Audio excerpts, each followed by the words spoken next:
할렐루야. 아이고 반갑습니다. 잘들 지내셨습니까? 오늘 설교는 주제 설교의 마지막 말씀이 되겠습니다. 오늘 설교의 제목은 한 성령으로 나누는 사랑 공동체라는 말씀의 제목입니다. 여러분 아시는 것처럼 우리는 계속해서 지금 주제 설교 말씀을 나누고 있지요. 우리가 첫 번째 주제 설교로 나눴던 게 뭡니까? 사역 목표 말고 한 성령으로 모이는 믿음 공동체. 저기 있죠. 두 번째 뭡니까? 한 성령으로 맛보는 소망 공동체. 세 번째 뭡니까? 오늘 한 성령으로 나누는 사랑 공동체. 왜 주제 설교가 네 번인지 이제 아시겠죠?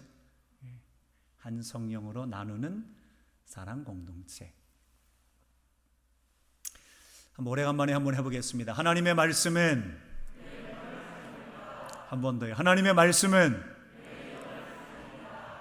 좋습니다. 상담 사역으로 유명한 테드 트립이라는 목사님이 목사님 교회에서 있었던 일입니다.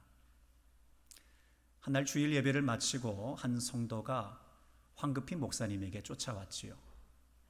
목사님, 한 소년이 헌금하면서 돈을 훔치는 것을 봤습니다. 그 성도는 말은 그렇게 했지만 소년을 진심으로 위하고 걱정하고 있었지요. 잠시 후에 소년과 아버지가 목사님이 계시는 목양실로 찾아왔고 아이는 눈물을 흘리면서 $2를 목사님에게 내놓았습니다. 목사님이 그럽니다. 찰리야, 내가 한 일을 누군가가 보게 된 것이 참 다행이라 생각한단다. 왜냐하면 너가 만약에 더 큰 죄를 지었다면 너의 마음이 더 악해질 수 있었을 텐데 하나님께서 너의 마음이 더 악해지지 않도록 지켜주신 것 같구나. 하나님이 너를 지켜주셨다라는 것을 알 수 있겠니? 아이는 고개를 끄덕였습니다. 그리고 계속 말씀을 했지요. 찰리야, 예수님께서 이 땅 가운데 오신 이유가 이런 이유 때문에 예수님께서 오셨단다. 우리 예수님은 우리가 누군가의 물건을 훔치고 싶어 하는 마음 때문에 이 땅에 오신 거란다. 봐라 찰리야, 우리가 얼마나 대범한지. 우리는 너무 대범해서 하나님께 드린 것도 훔칠 수 있을 정도로 너무나 대범한 사람들이 바로 우리들이란다. 그런데 하나님께서는 우리가 물건을 훔치고 싶어 하는 우리의 마음을 변화시켜 주셔서 물건을 훔치는 사람이 아니라 누군가에게 물건을 나누어 주는 사람으로 변화시키기 위해 우리 예수님께서는 이 땅 가운데 오셨단다.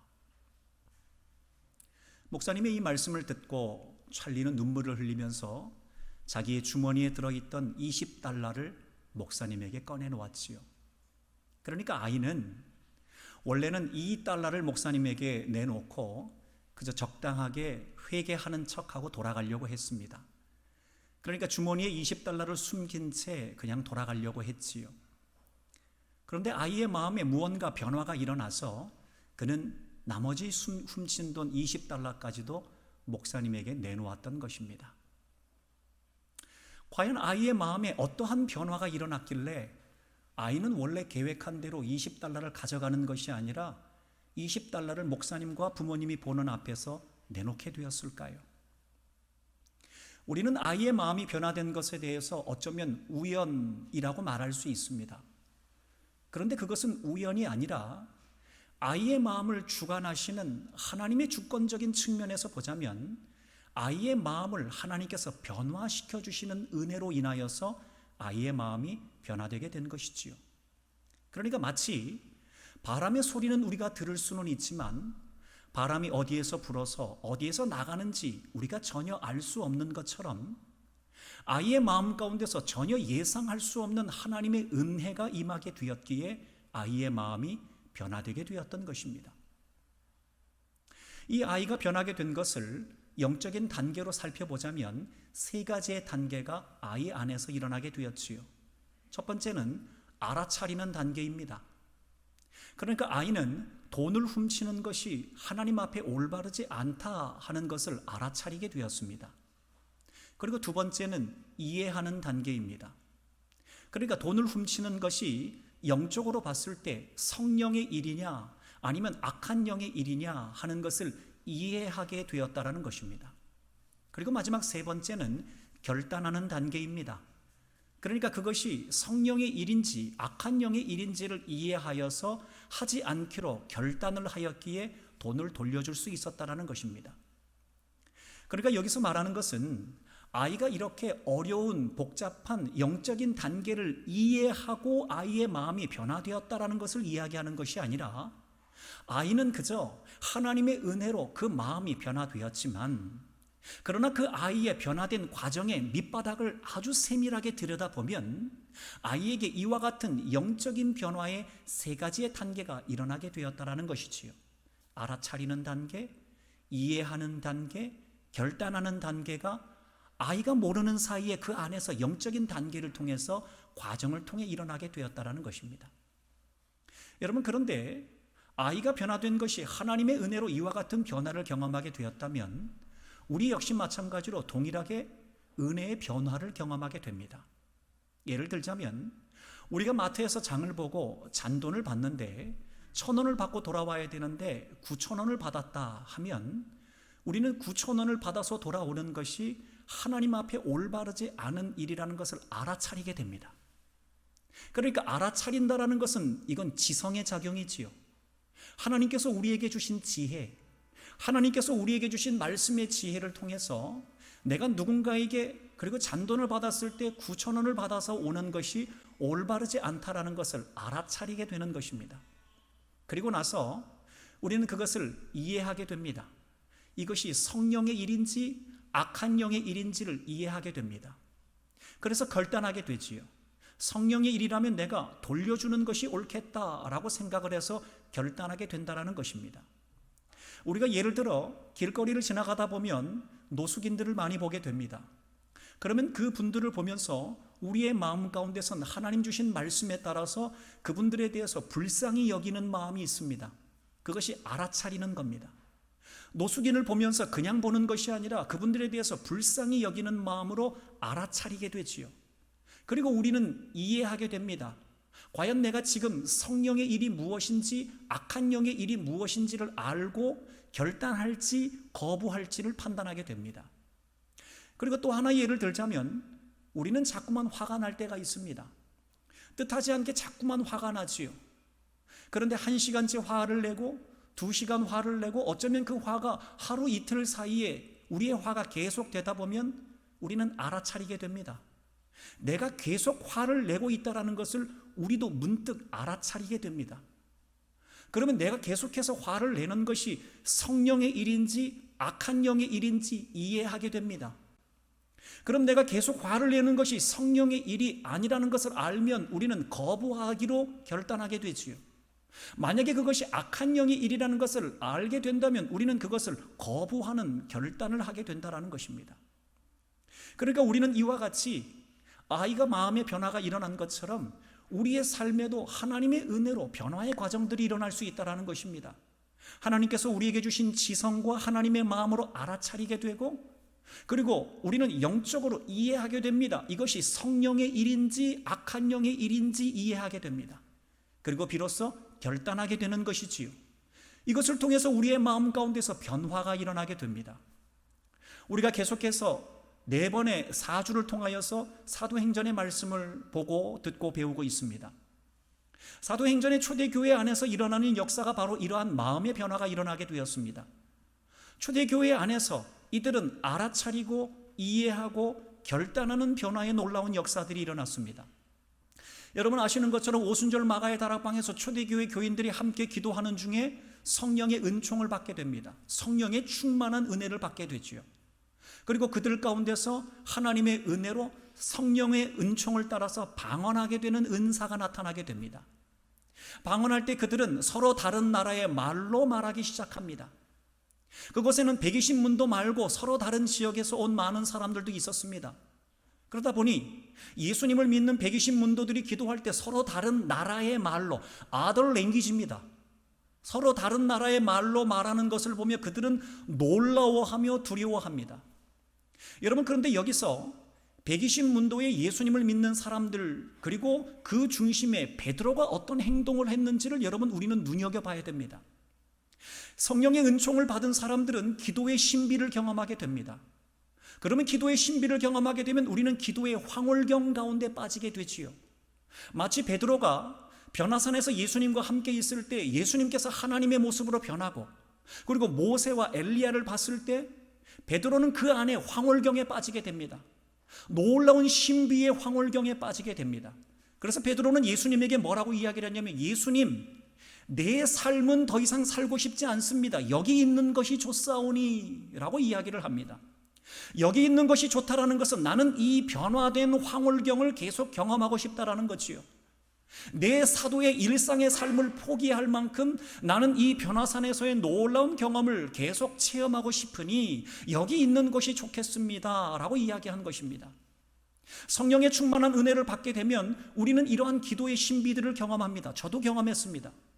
우리는 기도의 놀라운 신비와 황홀경을 경험하게 되면 방언을 따라서 기도하든지 아니면 깊은 임재 가운데 기도하든지 기도하는 게 맛이 있습니다. 기도를 끊을 수가 없습니다. 경험한 분들은 아마 아실 겁니다. 아침에 나가서 기도합니다. 점심에 나가서 기도합니다. 저녁에 나가서 기도합니다. 밤새도록 기도해도 기도를 끊을 수가 없을 정도로 재미있습니다. 맛이 있습니다. 그리고 은혜를 경험합니다. 그러면 기도의 황홀 경험하는 것처럼 내 일상의 삶이 방해될 정도로 우리는 기도에 깊이 빠지게 되지요.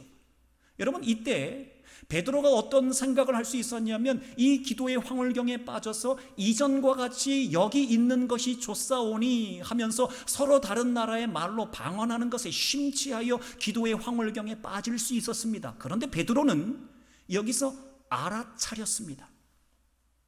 그러니까 지금 자기를 포함해서 120문도들이 받은 이 성령이 무엇인지 여기 모인 유대인들과 다른 지역에서 온 사람들에게 우리가 받은 성령이 무엇인지를 전하는 것이 나의 사명이라는 것을 베드로는 알아차리게 되었습니다. 그러기에 그는 더 이상 기도의 황홀경에 빠지지 않았습니다. 그는 비로소 알아차리게 되어서 그분들 모든 사람들에게 자기들이 받은 성령이 무엇인지 설명하기 시작합니다. 사도행전 2장 14절에 그와 같은 고백이 있습니다. 함께 읽습니다. 시작. 베드로가 11사도와 함께 서서 소리를 높여 이르되 유대인들과 예루살렘에 사는 모든 사람들아, 이 일을 너희로 알게 할 것이니 내 말에 귀를 기울이라. 베드로는 기도의 황홀경, 성령의 충만함으로 황홀경에 빠져 있지 않고 알아차리게 되어서 지금 우리가 받고 있는 성령이 구약의 선지자인 요엘 선지자를 통해서 하나님께서 약속하신 성령을 받은 것을 증언하게 되었고, 그리고 예수님께서 너희들이 예수님 십자가에 못 박은 그 예수님이 죽으시고 부활하신 후에 우리에게 약속하신 그 성령을 지금 우리가 받고 있는 것이다 라는 것을 그곳에 있는 모든 사람들에게 전하기 시작합니다. 알아차린 이후에 그들은 이제 이해하기 시작합니다. 그들은 악한 영의 일이 무엇이고 성령의 일이 무엇인지를 이해하게 됩니다. 그들은 성령이 임하기 이전에는 악한 영에게 휘둘렸습니다. 그러기에 그들 마음 가운데는 두려움이 사로잡혀 있었지요. 그런데 이제 성령의 충만함을 받은 그들은 악한 영의 일이, 즉 그들의 마음 가운데서 늘 틈타고 있었던 두려움이 악한 영의 일이라는 것을 이해하기 시작했습니다. 그러기에 이제 그들은 그들의 마음 가운데서 찾아오는 두려움이 악한 영의 일이라는 것을 알고 거부하기로 결단합니다. 뿐만 아니라 이제 그들 가운데서 성령의 일이 무엇인지를 알게 됩니다. 성령의 일이라는 것은 성령을 통해서 주신 사랑의 마음입니다. 그 사랑의 마음을 통하여서 이제 그들은 성령의 일을 이해하고 결단하여 이와 같은 행동을 하게 됩니다. 그에 대해서 사도행전 4장 32절 말씀은 이와 같이 설명을 하고 있습니다. 함께 읽습니다. 시작. 믿는 무리가 한 마음과 한 뜻이 되어 모든 물건을 서로 통용하고 자기 재물을 조금이라도 자기 것이라 하는 이가 하나도 없더라. 여러분, 여기서 우리가 오해하면 안 되는 것이, 여기서 서로 물건을 서로 통용했다라는 것은 여기서 초대교회 교인들이 자기 것을 아무것도 남기지 않고 극단적으로 모든 사람들한테 다 나누어 줬다라는 것이 아닙니다. 그러니까 초대교회 교인들은 거지가 되고 그곳에 있는 모든 사람들한테 극단적으로 자기에게 모든 것을 다 나누어 줬다라는 것이 아니라, 가난한 사람들에 대해서 가엾은 마음과 가난한 사람들에 대해서 불쌍한 마음을 갖는 착한 마음을 갖게 되었다라는 것입니다. 그러니까 초대교회 교인들은 성령의 일이, 하나님께서 주신 사랑의 마음을 가지고 착한 마음을 가지고 그들에게 옳은 일, 착한 마음을 가지고서 봉사하는 것이 올바른 것이다라는 것을 이해하고 결단하게 되었던 것이지요. 그러니까 베드로를 중심으로 한 초대교회 교인들에게도 그래서 변화가 나타났습니다. 이들은 알아차렸습니다. 복음을 전하는 것, 그러니까 예수님께서 성령을 주신 것이 무엇인지를 알리는 것에 대해서 알아차렸습니다. 뿐만 아니라 그들은 이해했습니다. 악한 영의 일이 무엇인지 알고 그들은 두려움을 거부하기로 결단했습니다. 그리고 그들은 성령의 일이 무엇인지 이해했습니다. 그것은 사랑의 마음을 따라서 착한 마음을 갖는 것이 사랑의 일이라는, 성령의 일이라는 것을 이해하고 결단하였습니다. 자, 그리고 나서 그들에겐 변화가 나타났지요. 그럴 때 하나님께서 이들에게 어떤 은혜를 베풀어 주셨습니까? 오늘 본문 47절에 이와 같은 말씀을 하고 있습니다. 함께 읽습니다. 시작. 하나님을 찬미하며 또 온 백성에게 칭송을 받으니 주께서 구원받는 사람을 날마다 더하게 하시니라. 그러니까 초대교회 교인들 안에서 성령의 은혜로 인하여서 알아차리게 되고 이해하게 되었는데, 악한 영의 일을 이해하고 성령의 일을 이해하여서 결단하는 것을 통해서 그들 안에 변화가 일어났습니다. 변화가 일어나고 또 변화가 일어나다 보니 그들에게 하나님께서 은혜를 주신 겁니다. 축복을 주신 겁니다. 그것이 무엇이냐면 그들은 늘 매 순간마다 하나님을 찬송하는 믿음의 사람들이 된 겁니다. 뿐만 아니라 착한 마음을 가지고 있는 교회들에 대해서 여러 많은 사람들에게 칭찬받는 교회가 되었다라는 것입니다. 뿐만 아니라 하나님께서는 더하게 하시는 은혜를 주셨습니다. 많은 믿는 사람들의 수가 넘쳐나게 되는 더하는 은혜까지 초대교회 교인들에게 허락하셨다라는 겁니다. 자, 여러분, 그렇다면 오늘 이 말씀을 통해서 우리에게 주시는 교훈은 무엇입니까? 분명하지요. 우리도 알아차려야 한다라는 것입니다. 베드로를 뿐만 아니라 120문도들이 성령을 받고 나서 기도의 황홀경에 빠져 있지 않고 알아차려서 자기들이 무엇을 받았는지 전했던 것처럼 우리는 알아차려야 됩니다. 우리는 무엇을 알아차려야 되냐면 우리는 복음을 전하는 사람이라는 것을 알아차려야 됩니다. 여러분, 지금 우리는 코로나 시대로 인하여서 우리가 어떤 사람인지 잊어버리고 있습니다. 많은 사람들이 교회를 향한, 교회를 믿는, 그리고 예수님을 믿는 사람들에 대해서 손가락질을 하고 있지요. 교회 다니는 사람들이 왜 저 정도밖에 안 되냐고, 그리고 교회에 대해서 비판을 합니다. 그러다 보니 우리도 모르게 주눅이 듭니다. 우리도 모르게 너무 조심스러워집니다. 그러다 보니 우리가 알아차리지 못하고 있습니다. 여러분, 우리는 복음을 전하는 사람들입니다. 예수님을 믿어서 생명을 얻게 되고, 예수님을 믿어서 구원을 받게 되고, 예수님을 믿어서 죽음으로 생명으로 변화되게 되는 은혜의 복음을 전하는 것이 바로 우리에게 맡겨주신 하나님의 사명이라는 것이지요. 그러게 우리는 알아차려야 됩니다. 우리는 복음을 전하는 사람입니다. 우리는 많은 사람들의 눈치를 보는 사람이 아닙니다. 그들을 배려해야 되겠지요. 그리고 조심해야 되겠지요. 사회적인 실천도 잘해야 되겠지요. 애를 써야 되겠지요. 그러나 분명히 알아야 되는 것은 우리는 알아차려야 됩니다. 우리는 복음을 전하는 사람이라는 것을 알아차려야 됩니다. 그리고 우리는 이해해야 됩니다. 우리에게 다가오는 악한 영의 일이 무엇인지 이해해야 됩니다. 여러분, 악한 영의 일이 무엇입니까? 바로 두려움을 주는 겁니다. 여러분, 우리는 코로나로 인하여서 우리의 삶에 많은 두려움이 찾아오고 있습니다. 우리의 삶의 두려움, 인생의 두려움, 미래에 대한 두려움, 건강에 대한 두려움, 죽음에 대한 두려움, 자녀에 대한 두려움으로 우리의 온 마음이 꽁꽁 묶여 있습니다. 여러분, 우리에게 주는 이 두려움이라는 것은 악한 영의 일이라는 것을 알고 거부하기로 결단해야 됩니다. 뿐만 아니라 우리에게 주시는 성령의 일을 이해해야 됩니다. 여러분, 성령의 일이라는 것이 무엇입니까? 우리는 사랑의 마음을 가지고 착한 마음을 가져야 됩니다. 착한 마음을 나눠줄 수 있어야 됩니다. 여러분, 그러면 우리가 착한 마음을 나눠주는 것이 사람들에게 인정을 받기 위해서 착한 마음을 나눠줄까요? 우리 교회가 이 정도 된다고, 우리 예수님 믿는 사람들이 이 정도 된다고 하는 걸 보여주기 위해서 우리가 착한 마음을 나눠주는 것일까요? 그렇지 않습니다. 우리가 착한 마음을 갖는 것은 우리가 이제 알아차렸기 때문에 착한 마음을 나눠주는 겁니다. 뭘 알아차렸습니까? 우리는 복음을 전하는 사람이라는 걸 알아차렸기 때문에 착한 마음을 나누어주는 것이지요. 여러분, 우리가 복음 전하는 사람이라는 걸 알고 착한 마음을 나눠주게 되면 하나님께서 우리에게 말씀하신 것이 있습니다. 뭡니까? 구원받기로 작정된 영혼들이 구원받게 되는 은혜를 경험하게 되는 것이지요. 여러분, 우리가 착한 마음을 나눠주는 것은 구원받기로 작정된 영혼들이 있습니다.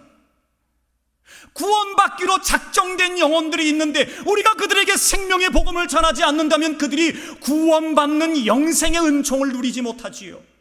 그러게 우리가 착한 마음을 나눠주기 위해 애를 쓰는 겁니다. 거기에 대해서 사도행전 13장 47절 48절은 이와 같이 분명하게 전하고 있습니다. 우리 함께 읽습니다. 시작. 주께서 이같이 우리에게 명하시되 내가 너를 이방의 빛으로 삼아 너로 땅끝까지 구원하게 하리라 하셨느니라 하니 이방인들이 듣고 기뻐하여 하나님의 말씀을 찬송하며 영생을 주시기로 작정된 자는 다 믿더라. 아멘. 여러분, 이것이 우리가 성령의 일을 이해하여 착한 마음을 나눠주는 이유입니다. 여러분, 우리는 구원받기로 작정된 영혼들을 예수님께로 인도하는 사명을 감당해야 됩니다. 그래서 착한 마음을 나눠주는 겁니다. 뿐만 아니라 우리 예수님을 믿다가 실족한 사람들이 있습니다. 예수님을 믿다가 함께 공동체 안에서, 함께 교회 안에서 신앙생활을 하다가 실족한 사람들이 있지요. 그들에게 화해의 손을 내민다고 해결될까요? 그렇지 않습니다. 우리는 그저 성령의 일을 쫓아 착한 마음을 그들에게 나눠주는 것으로 그들이 실족한 영혼들이 주께로 돌아오는 것, 그 이상도 그 이하도 아니라는 것이지요. 뿐만 아니라 예수님을 잘 믿는 사람들이 있습니다. 예수님을 잘 믿는 사람들을 더 굳건하게 세우기 위해서 우리는 착한 마음을 나눠주는 사명을 감당해야 된다는 것입니다. 여러분, 그러기에 우리에게도 하나님께서 이와 같은 변화의 은혜를 경험하게 하십니다. 우리에게 성령의 은혜, 즉 예수님을 믿고 성령을 받은 성령의 사람들에게 우리는 알아차리는 은혜, 그리고 우리는 악한 영의 일을 이해하여서 거부하고, 그리고 성령의 일을 이해하여서 착한 마음을 나눠주는 주의 사람들이 되기로 결단하여서 우리 안에 변화가 일어날 겁니다. 만약에 이렇게 하기로 결단만 한다면 우리 안에 변화가 일어날 겁니다. 알아차리고 악한 영의 일을 거부하기로 결단하고 성령의 일을 순종하기로 결단하는 역사만 우리에게 일어나기만 한다면 우리는 분명히 변화를 경험합니다. 그러면 이 변화를 경험하게 되면 하나님께서도 우리에게 동일한 축복의 약속을 하고 있습니다. 그게 뭘까요? 세 가지 축복입니다. 하나는 우리 개인적으로 하나님께서는 우리의 삶 가운데 찬송이 넘치게 하신답니다. 여러분, 우리가 변화되지 않는데 하나님이 찬송 넘치게 하실까요? 아닙니다. 우리가 알아차리고 이해하고 결단하여 변화를 경험하게 될 때 하나님께서는 우리의 심령 가운데 찬송이 넘치게 하십니다. 우리의 입술에 찬송이 넘치게 하십니다. 우리의 심령 가운데 찬송이 넘치게 하십니다. 그리고 우리가 이렇게 변화를 경험하게 되면 우리 교회는 공동체적으로 하나님께서 축복을 주십니다. 그게 뭘까요? 우리 교회는 칭찬받는 믿음의 교회로 세움을 받을 수 있습니다. 그리고 세 번째로 하나님께서 주시는 축복은 무엇입니까? 더하게 하시는 은총을 주신다는 겁니다. 더하게 하신다는 건 뭡니까? 개인적으로 찬송의 은혜를 더하게 하십니다. 기쁨이 되게 하십니다. 기쁨의 은혜가 더하게 하십니다. 감사가 되게 하십니다. 감사의 은혜가 더하게 하십니다. 하나님의 영광이 우리의 삶을 통해서 나타나게 된다는 것이지요. 뿐만 아니라 우리 공동체적으로도 더하게 하시는 은혜를 주십니다. 그저 칭찬받는 교회로 끝나지 않습니다. 우리 하나님께서는 부흥의 역사를 우리 교회 안에 다시금 허락하여 주실 줄을 믿습니다. 이것이 우리에게 주시는 하나님의 축복의 약속이라는 것이지요. 사랑하는 여러분, 우리 2021년도 인도하심, 목적이 있는 믿음의 교회라는 사명을 가지고 한 해를 시작할 겁니다. 인도하심, 하나님의 선한 계획하심이 있습니다. 우리에게 하나님께서는 하나님을 오해하지 않도록 반드시 선한 길로 우리를 인도해 가실 줄로 믿습니다. 그러기 위해 이제 우리는 세 가지의 목적을 두었습니다. 첫 번째는 모이기 위해 힘써야 됩니다.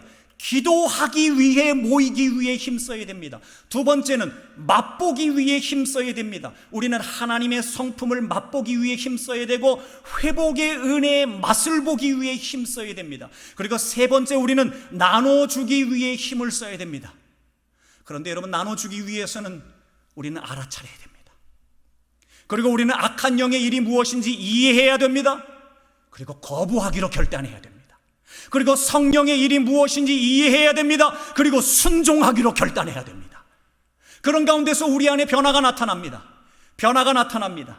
그러면 하나님께서 우리에게 이 목적과 사명을 붙들고 나아가는 우리에게 하나님의 은총을 약속하고 있습니다. 이것은 말씀을 통해서 우리에게 주시는 은총의 약속입니다. 반드시 우리의 마음과 심령과 삶 가운데 찬송이 끊이지 않는 은총의 약속을 우리에게 주시겠다고 허락하고 계십니다. 뿐만 아니라 공동체적으로 칭찬받는 교회가 되어서 너희가 부흥을 맛보리라, 너희가 부흥을 맛보리라, 너희가 부흥을 맛보리라, 이 하나님의 은혜를 우리에게 주신다고 약속하고 있다는 것입니다. 바라기는 저와 여러분이 인도하신 목적이 있는 믿음의 교회라는 이 표 아래 오늘 주신 말씀대로 알아차리고